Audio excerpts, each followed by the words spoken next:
माझे नाव वामनराव वानखेडे, वय वर्षे 87, राहणार अकोला।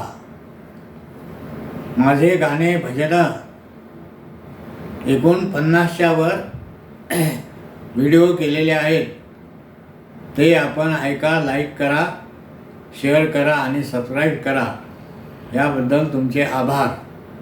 ह्या माझ्या रेकॉर्डिंगसाठी कल्याण येथील माझे जावई श्रीराम खंडारे, मुलगी सुषमा खंडारे आणि माझे नातू प्रतीक खंडारे, साकेत खंडारे आणि नातसुना प्रियंका खंडारे आणि डिंकी खंडारे यांनी रेकॉर्डिंगसाठी आणि सेटसाठी जे सहकार्य केलं त्यांचे मी अत्यंत मनपूर्वक आभार मानतो। धन्यवाद।